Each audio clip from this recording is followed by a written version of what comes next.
Well, hello, Sin Fam! Welcome back to the channel. My name is Cyanide, and if you're new to the channel, I just want to give you an extra special welcome, let you know that I'm glad you're here, and I hope you enjoy yourself.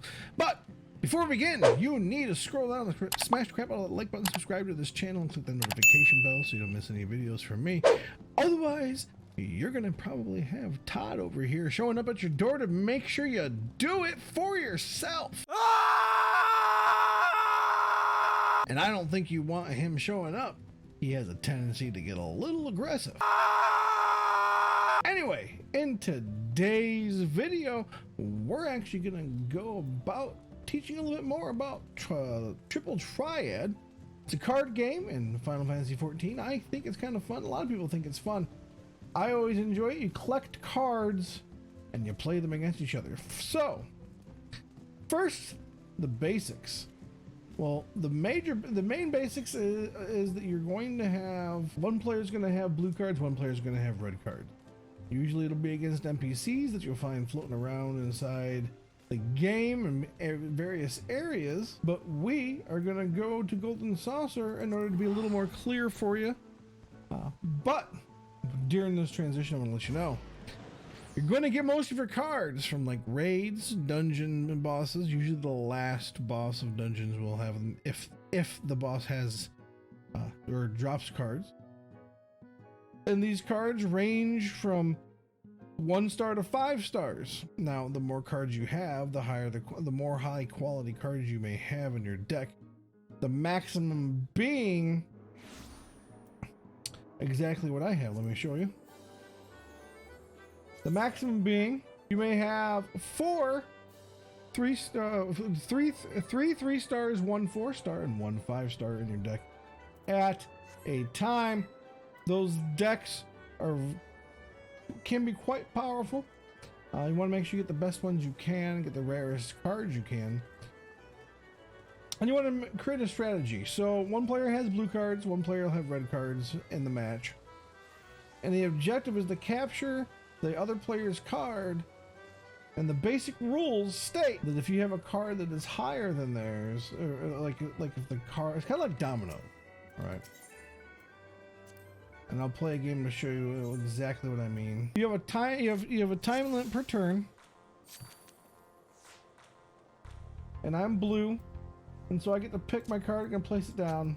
And so the objective is they're trying to place cards down that have a higher value than the one that I put down in the slot that I put it down in. And that's kind of the objective that they're looking for. And see, as I went over there, when mine was larger than theirs, I won that card. And as long as you have more than one card, you're gonna if you flip at least one of their cards, then you're just gonna end up winning. You can get a lot of different cards doing this as well, playing various people around the world. They're all over the place. You're gonna look for the little card symbol, and I don't see one here because I've already played everybody, but it'll look kind of like the symbol that you see right here at the top next to this player's name, only it'll be gold. There's one right there. It'll look like that. There'll be NPCs all over the place that have that little card symbol above their head. That means that they are available to play some Triple Triad, and they will have cards as rewards if you win. There is a % chance to drop. You may not get anything, but it will cost you MGP to play them, so you want to make sure you have the best deck you can before you try certain ones, depending on how good their card deck is. Now, with each region, there's going to be advanced rules, different advanced rules for different areas, and we're going to go over what those advanced rules are. So, the first one is all open. All open means that all 5 cards for most players are face up, so you know exactly what the other player has. And if you're playing with another actual person, you both get to see what each other have in your decks. The next will be 3 open, which means you'll have both players will expose 3 open cards to each other, with 2 face down, which prevents you from knowing what those 2 cards are. And that basically allows you to strategize for 3, but you still have no clue what those other 2 are. They have a rule called same. So the same mechanic is the rule that adds a new condition to the capture mechanic. If the numbers of 2 or more cards are the same as the numbers on the adjacent sides of the card that you place, you gain control of every single matching card in addition to any cards that have a lower value. So that's an important rule. So it means you can capture cards that have the same values on the adjacent faces, right? So sudden death. Sudden death mechanic. The match ends in a draw and will be restarted from turn 1. Your deck for this new match will consist of the cards that you captured during that previous match and or had left over, which means everyone will have their 5 cards. But if you have nothing but weak cards that you captured and they don't, meaning they've somehow captured some of your high level ones, you'll lose your high level cards during the next stage of the match. I don't like sudden death, but it's one of the mechanics they have in the game. Some NPCs will have it. It's usually regional when they have that one. So the plus mechanic. This rule means that if any numbers on 2 or more cards have the same total when added to the numbers on the adjacent sides of the card that you placed, you'll gain control of every card that has that condition. In addition to you capturing any weaker cards, and if you have a weaker card laying next to a card that has any cards that have that same condition met, you'll capture all those as well. So it's really good for getting a lot of big combos. So the next is called the random. This rule is when your chosen deck will be placed with 5 cards selected at random from your entire card list. That could be problematic, especially if you have a lot of lower end cards and very few higher end cards. So I would avoid that one at all costs. So the next rule set is called order. Now the thing with order is that when you have your card, when you play with an order, it's required that you place down your cards in the order that they are in your deck, okay? And you'll find that can be an issue, especially if you're not going first.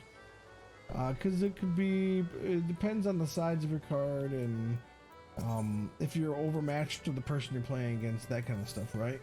So the next rule set is chaos. That means the way that chaos works is that every single card that you play the entire match will be randomly selected from the deck of your entire cards, which means in addition to having your set cards selected from that list, you literally will have no idea what cards you're playing until you go to play it. It's almost like having a random deck and they're all face down for you and you're not allowed to look at them until you go to play them. That can be a pretty rough mechanic as well. That's why they call it chaos. The next is called reverse. That's where the conditions for capturing a card are switched so that smaller numbers become more powerful. I've encountered that mechanic a couple times, not since I moved over to PC, but that's the reason why on my PlayStation I legitimately ran with and under like a deck. I had one special deck with nothing but the shittiest cards I had in my deck or in my cards list, specifically if I came across that rule, so that I would just dominate. So you want to make sure you have one card deck that is made up of super low end cards. In case you run in this mechanic, you have something to back that up.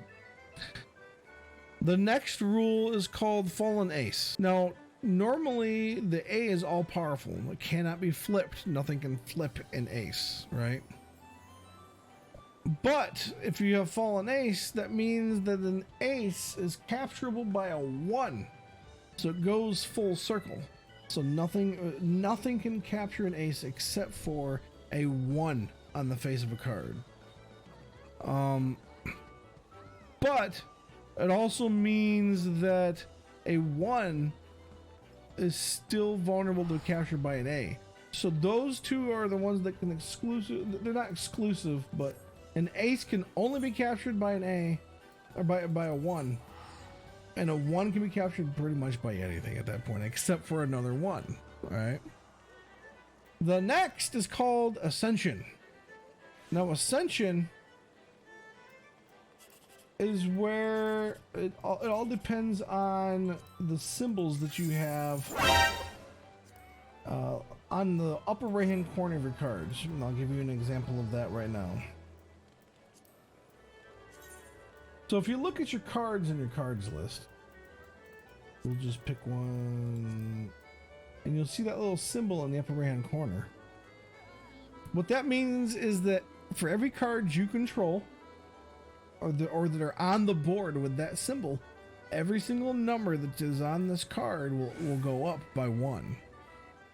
So it's actually possible to have an ace level card just by using the Ascension and creating an Ascension deck.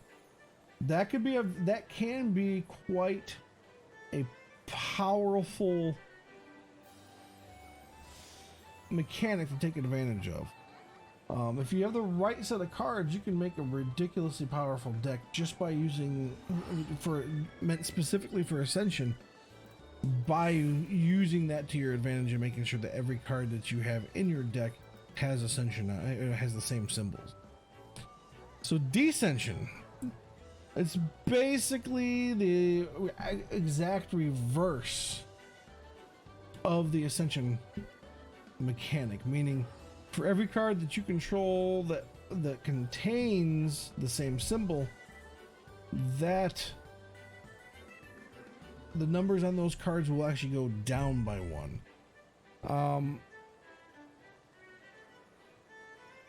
Any card that's down to a 0 is treated as a 1. So it's possible to screw yourself over with an Ascension deck if you're playing Descension. If you're playing Descension, you want to have nothing that has the same symbols whatsoever. Now, the next mechanic can be a problem. It's called Swap. It's where one card from your deck is swapped with a card from your opponent's deck.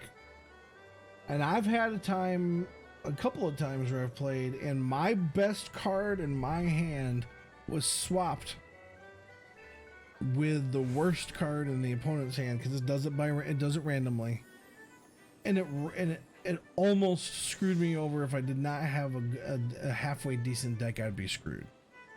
So swap can become a problematic mechanic if you're going to end up playing Triple Triad. So be aware of its existence, and if you're playing as a person and they select swap, I mean, I don't know what to tell you at that point. I mean, it's just kind of luck of the draw. Hopefully you get something good. Now, the last rule we're going to go over, because roulette just has random rules. You don't know what the rules are until the match starts. But the last one we're going to go over is called the draft. So, draft means you're going to build a 5-card deck from a randomly generated offering of cards at the beginning of the match, which means you don't even get to use your own cards.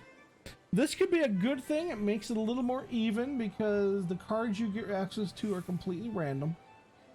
and you're both subject to only being restricted to the cards that are in the draft. So it does come down to luck, but it's fair because both parties have to play by, you have to use the same deck, and you don't have to go and farm for a bunch of really good cards to make a halfway decent deck for this.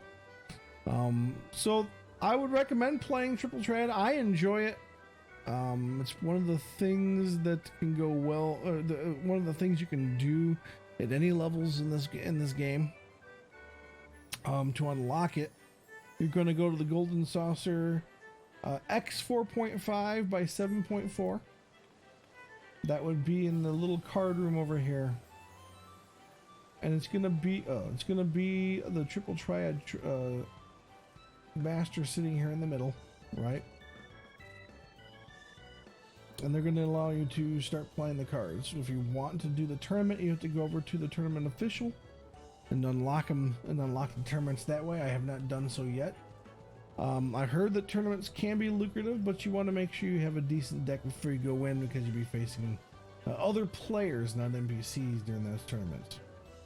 So I hope that this video was entertaining for you guys, and I hope that it helped inform you a little bit more. If you enjoyed this video, please smash the living shit out of the like button, subscribe to this channel, and share this video with your friends. We have an opportunity to grow. If you have any other guides you'd like me to make for Final Fantasy XIV, please leave those suggestions in the comment section below. Also, if there's any games you want to watch me play, leave those in the comment section below as well. I also want to remind you, I stream on Twitch every Monday, Wednesday, Friday, and Saturday, starting about sometime between 2 and 2:30. I try to keep it around 2 if I can. It all depends on how editing goes that day. So the link to that's in the description below. So scroll on down there, click the link to my Twitch channel. Follow me over there. We'll play some games, have a blast. I play a lot of Call of Duty. I play some Conqueror's Blade. I play some Hunt, Showdown, and I play, yes, even some Final Fantasy XIV currently. I'm willing to add other games to that rotation. Just let me know if you have any suggestions for that as well. I also want to give a shout out to my boys Killicam and Crafty Rob. Links to their channels will be in the description below as well. They're part of my stream team. We play together, we game together, we grow together, guys. So show them a little bit of love. I really appreciate you guys showing up. And I want you guys to remember that games are the great unifier. When you're playing games, it doesn't matter what gender you are, what skin color you have, what political party you're from, what religion you are. None of that matters. All that matters is playing the game, because this is something that gamers have in common. They can't take that away from us. So gamers should be united and watch each other's backs, especially since we're going to have to take the reins of the world at some point in the future. And we really should be on each other's sides. This is something that we can use to unify us together as our love of games. So therefore, I believe, and so should you, that gamers can and should be unifiers. I want you guys to remember to live your best game. I'll catch y'all in the next one.